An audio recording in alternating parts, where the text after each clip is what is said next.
Hello students, मेरा नाम है शमा कुंद्रा। ग्राफ थ्योरी की सीरीज में आज मैं एक और प्रीवियस ईयर क्वेश्चन डिस्कस करने जा रही हूँ। क्वेश्चन है, how graphs can be represented in matrix form. Graphs को हम मैट्रिक्स फॉर्म में कैसे रिप्रेजेंट करते हैं? टू वेज हैं। Explain both cases in undirected graph. Graph आपने अनडायरेक्टेड लेना है और दोनों के दोनों केसेस को आपने डिस्कस करना है। इसका सॉल्यूशन देखिए, representation of graph. There are two ways to represent a graph G with the matrices. Matrices को ग्राफ में represent करने के with the matrices ग्राफ को represent करने के two methods हैं। फर्स्ट है adjacency matrix representation. If an undirected graph G consists of n vertices, मान लो ग्राफ में आपके पास अगर n vertices हैं, then the adjacency matrix of graph G n by n order की मैट्रिक्स बनेगी। इसको हम a इक्वल टू ए आई जे भी लिखेंगे एंड इज डिफाइंड एज। हम कैसे डिफाइंड करेंगे? मैट्रिक्स की एंट्री 1 होगी if V I V J is an edge, that is A V I is adjacent to V J. अगर दो वर्टिसेस के बीच में एज है तो उस वहाँ पे उसकी एंट्री 1 होगी और 0 अदरवाइज। अगर वर्टिसेस के बीच में एज नहीं है तो उसकी वैल्यू 0 होगी। इसको हम एक एग्जांपल की हेल्प से डिस्कस करते हैं। Consider a graph of 4 vertices. ये एक ग्राफ है ए बी सी डी। इस ग्राफ की कितनी वर्टिसेस हैं? टोटल 4।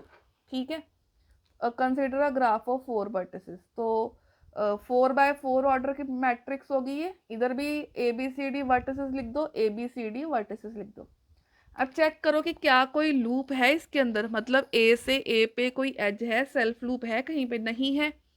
तो ए से ए के बीच में कोई एज नहीं है, 0। डायगोनल एंट्री 0 हो जाएंगी। बी और बी के बीच में भी सेल्फ लूप नहीं है तो 0। सी और सी पे भी सेल्फ लूप नहीं है तो 0। डी और डी 0। अब आप चेक करो, क्योंकि ये अनडायरेक्टेड ग्राफ है तो यहाँ पे जो एज है ये ए से बी भी होगा, बी से ए बी होगा। अब ए और बी के बीच में एज है, ए और बी के बीच में, यस, इसकी वैल्यू 1 आ जाएगी। अब ए और सी के बीच में एज है, नहीं है, 0 आ जाएगा। अब ए और डी के बीच में है तो 1। बी और ए के बीच में है 1। बी और सी के बीच में है 1। बी और डी के बीच में नहीं है, 0। सी और बी के बीच में यस 1। सी और ए के बीच में नहीं है तो 0। सी और डी के बीच में यस 1। डी और ए के बीच में यस 1। डी और बी के बीच में, डी और बी के बीच में नो, 0। डी और सी के बीच में यस 1। अब नेक्स्ट है कि इस ग्राफ को एडजेसेंसी लिस्ट में हम कैसे लिखेंगे। तो पहले जितनी भी वर्टिसेस हैं यहाँ आप वर्टिसेस लिख दोगे A B C D. Next हम इसकी लिंक लिस्ट बनाएंगे। अब ए के साथ एडजेसेंट वर्टिसेस कौन कौन सी है? ए बी के साथ कनेक्टेड है, ए डी के साथ, तो ये आ जाएगा बी और डी।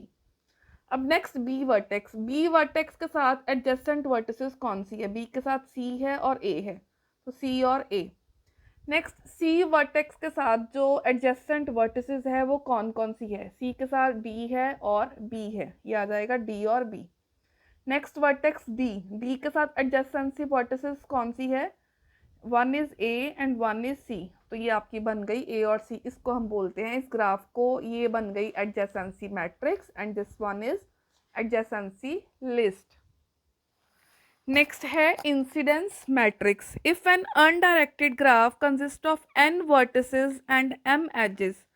इसमें वर्टिसेस और एजेस दोनों देखेंगे, पीछे हमने वर्टिसेस ही ली थी। अगर n वर्टिसेस है और m एजेस है तो n बाय m ऑर्डर की मैट्रिक्स m बनेगी, जिसको हम a i j के साथ डिनोट करेंगे और इसको हम डिफाइन करेंगे 1 अगर vertex vi vertex ej edge के साथ इंसिडेंट है तो। अगर वर्टेक्स एज के साथ इंसिडेंट नहीं है तो उसकी वैल्यू आएगी 0। तो इसको हम ए को हम इंसिडेंट मैट्रिक्स कहेंगे। ये आपके पास एक ग्राफ है, A B C D vertices हैं, E1 E2 E3 E4 edges है।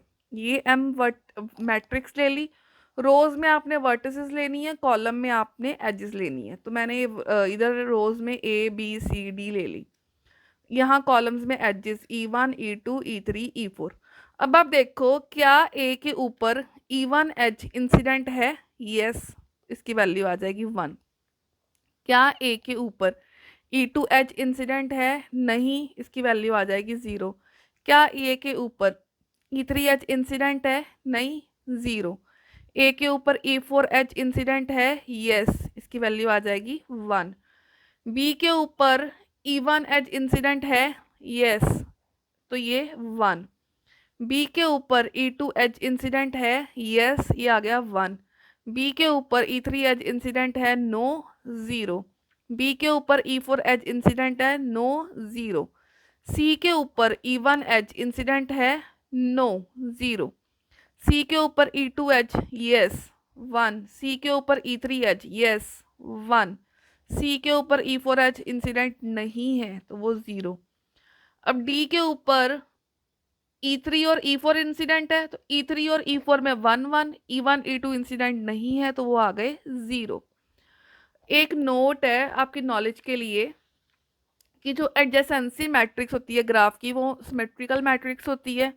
सिंपल ग्राफ, क्योंकि सिंपल ग्राफ में कोई भी सेल्फ लूप नहीं होती है, तो सो डायगोनल एंट्रीज जो होती है वो सारी की सारी 0 0 होती है। As such a matrix contains 0 और 1, क्योंकि ये अनडायरेक्टेड ग्राफ की बात कर रहा है तो 0 और 1 होगा।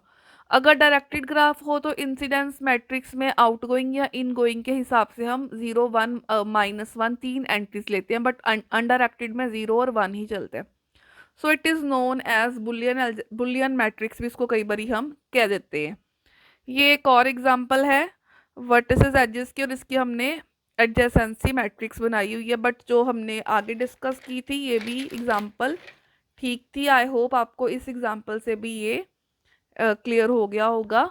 Thank you.